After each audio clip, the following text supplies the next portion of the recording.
Alhamdulillahi Rabbil Alamin. Wassalatu wassalamu ala rasulillahi nabiyyina wa sayyidina Muhammadin wa ala alihi wa sahbihi wa dhurriyyatihi wa ummatihi ila yaumiddin wa ba'd. Saudariku, saudaraku dimanapun berada, semoga Allah subhanahu wa ta'ala senantiasa memuliakan kita, menjaga kita dalam ketaatan, dan senantiasa memberikan hidayah kepada kita yang menuntun seluruh sifat dan sikap berkehidupan kita kepada segala kebaikan yang diridhai oleh Allah sampai kita berpulang kepadanya. Teman-teman dimanapun berada, dalam rangka menjalani kehidupan itu dan berupaya menjadi pribadi yang lebih baik, tentunya banyak beragam tantangan yang kita hadapi, tidak mudah untuk dilalui, dan seringkali membelokkan kita semua dari jalur-jalur kebaikan itu menuju hal-hal yang tidak positif.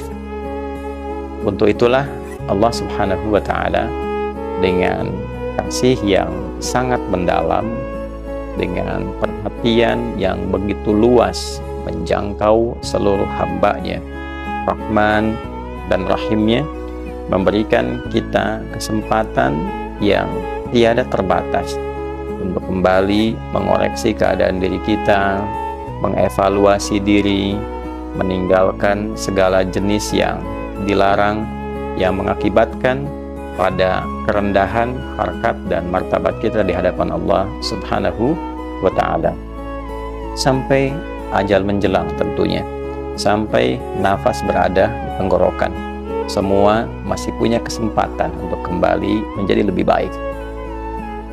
Seberat apapun kesalahan yang pernah dilakukan, sehitam apapun dosa yang pernah diperbuat, selalu kita masih memiliki hak untuk menjadi pribadi yang lebih baik sepanjang kita mau kembali dan menanamkan keyakinan yang kuat pada diri kita bahwa Allah tidak pernah memberikan satu batasan untuk memutus rahmat-Nya demi mengampuni kita sebagai hamba-Nya.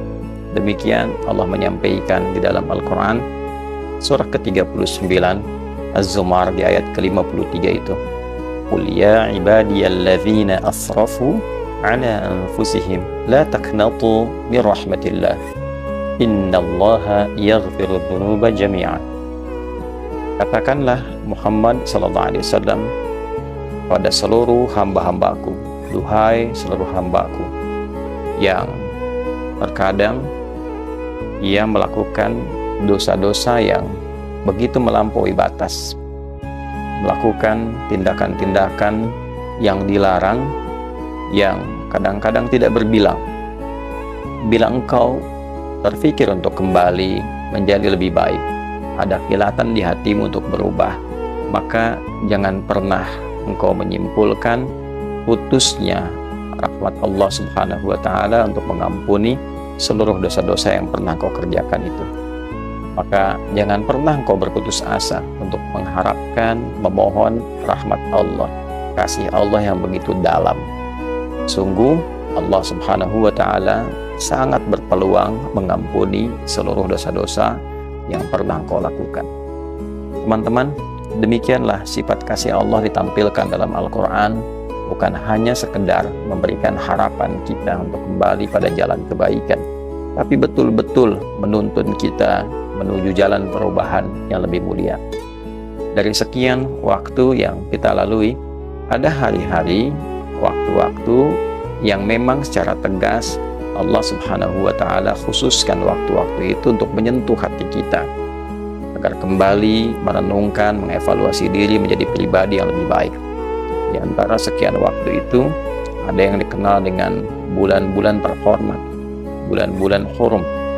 Ada 4 bulan dimaksud, dan keempatnya disatukan dalam informasi secara umum di Quran surah ke-9 ayat 36, At-Taubah ayat ke-36. Inna iddatash syuhuri 'indallahi 12 syahran fi kitabillah yawma khalaqas samawati wal arda minha arba'atun hurum. Dzalikad dinul qayyim fala tadhlimu fihinna anfusakum. Sungguh jumlah bilangan bulan yang ditetapkan oleh Allah sejak mencipta langit dan bumi yang mengiringi kehidupan itu ada 12 bulan. Setahun 12 bulan. Dari 12 bulan itu ada 4 bulan terhormat. 4 bulan yang menjaga kehormatan kita untuk mengevaluasi diri agar senantiasa menjaga seluruh bagian tubuh kita supaya tidak bertindak berperilaku yang menyimpang dari ujung kepala sampai ujung kaki. Mata dicipta untuk melihat yang baik. Ketika melihat yang tidak baik, itu penyimpangan. Lisan dicipta untuk berkata yang baik. Ketika bertutur yang tidak baik, itu penyimpangan. Demikian sampai ke tangan hingga ke ujung kaki. Maka khususnya di 4 bulan ini ada ketentuan agama yang lurus, ada ketentuan syariat yang benar, yang menyentuh kedalaman kalbu kita untuk mengevaluasi apakah memang selamanya akan menjadi tidak baik, sementara Allah memberi kesempatan pada kita sebelum wafat untuk kembali menjadi pribadi yang lebih baik. Maka 4 ini dijelaskan oleh Nabi. Thalathah mutawaliyat, 3 bulan itu perangkai berurutan, yaitu bulan ke-11 Dzulqa'dah, bulan ke-12 Dzulhijjah, dan bulan yang pertama Al-Muharram. Lalu baru yang keempat adalah Rajab Mudhar, bulan yang ke-7 itu ma baina Jumada wa Sya'ban, yang terletak antara bulan ke-6 Jumadal Akhirah dengan bulan Sya'ban, bulan ke-8. Sekarang kita berada dalam rangkaian bulan terhormat itu, bulan Al-Muharram, yang mengawali penanggalan di tahun Hijriyah, tahun untuk komitmen berubah pada yang lebih baik, ditandai dengan Al-Muharram, waktunya berusaha mengevaluasi, meninggalkan segala yang dilarang oleh Allah Subhanahu wa Ta'ala. Di antara amalan kita untuk bertekad meninggalkan yang dilarang itu bisa kita tempuh dengan menunaikan ibadah puasa, karena di antara hikmah puasa itu adalah upaya untuk melatih diri kita agar mampu mengendalikan nafsu, sumber yang senantiasa dieksplorasi dan dieksploitasi oleh setan untuk berbuat tindakan-tindakan menyimpang. Dengan puasa kita berusaha kendalikan, dengan puasa kita berusaha arahkan pada hal yang lebih baik. Di antara penanggalan di bulan Al-Muharram itu ada hari-hari tertentu yang ditekankan sunnahnya oleh Nabi SAW. Di antaranya informasi yang didokumentasikan oleh Al-Imam Al-Bukhari dan Al-Imam Muslim yang tersambung sanadnya bahkan kepada Sayyidah Aisyah Ummul Mukminin radhiyallahu taala anha, istri Nabi mulia Sayyidah Aisyah, ibunda kita insan beriman. Beliau menyampaikan informasi yang tersambung pada Nabi SAW.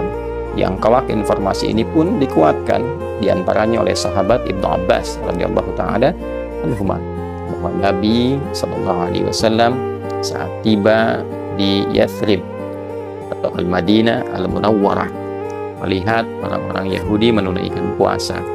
Lalu beliau mengkonfirmasi puasa apa yang dikerjakan.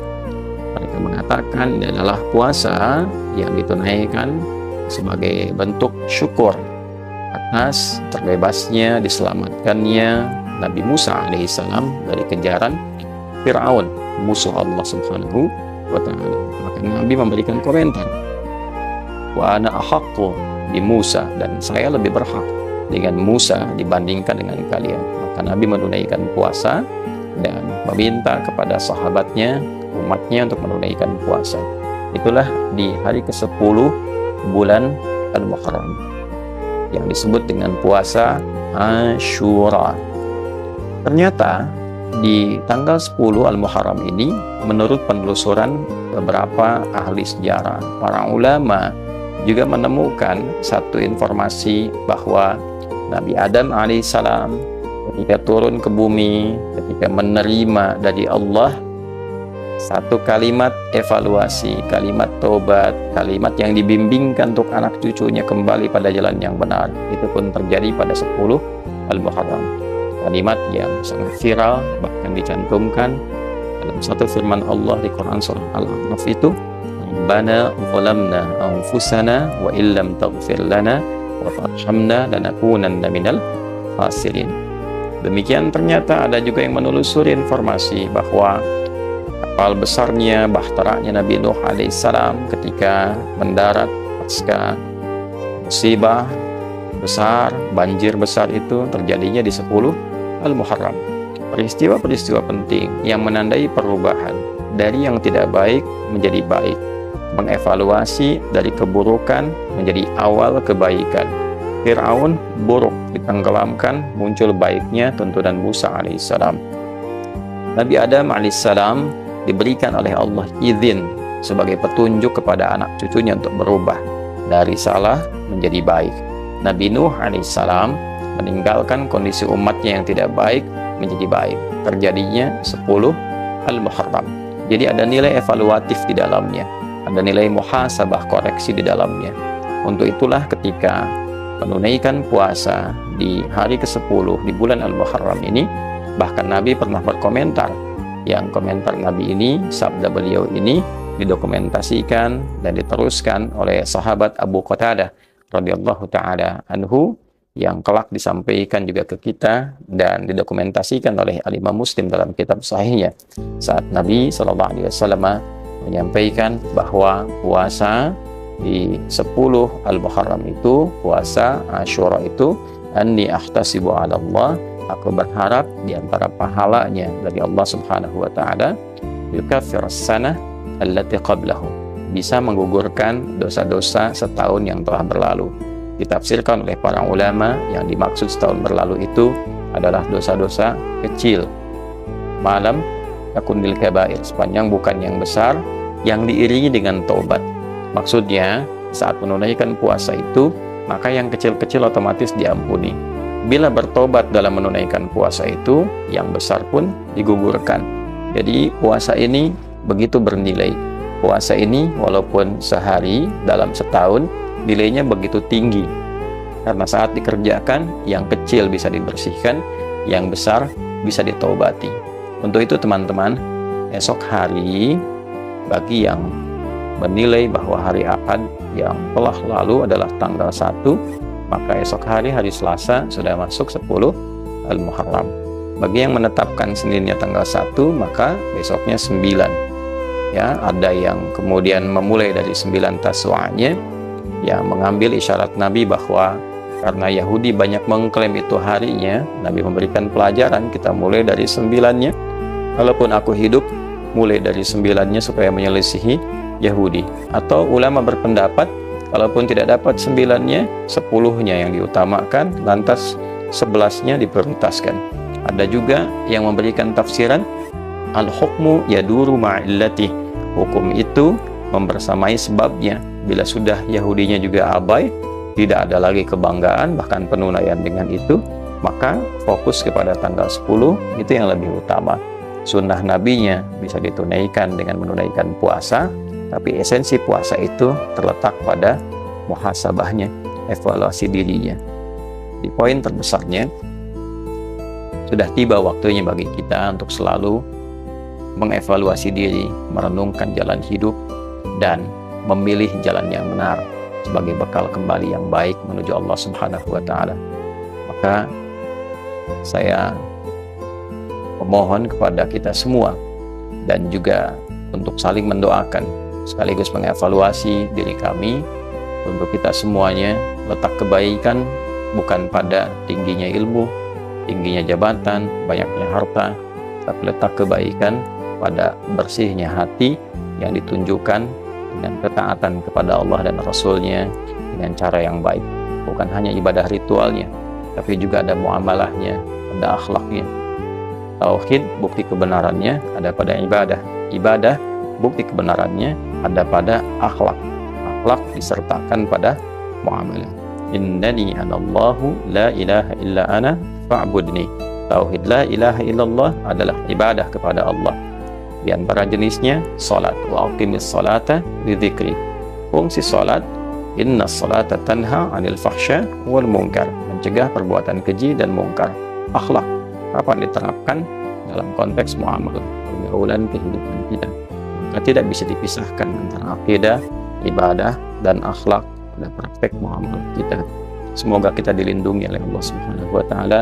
Semoga kita diberikan kekuatan untuk selalu saling mendukung, mendoakan, dan mengingatkan dalam kebaikan, meninggalkan hal-hal yang tidak penting dalam kehidupan. Semoga negara kita dilindungi, disatukan, dijauhkan dari perpecahan, ditanamkan rasa saling mencintai dalam diri kita yang mengantarkan kita pada kebahagiaan yang sejati. Subhanakallahumma rabbana wa bihamdika asyhadu an la ilaha illa anta nastaghfiruka wa natubu ilaik wa akhiru da'wana anil hamdulillahi rabbil alamin. Assalamualaikum warahmatullahi wabarakatuh.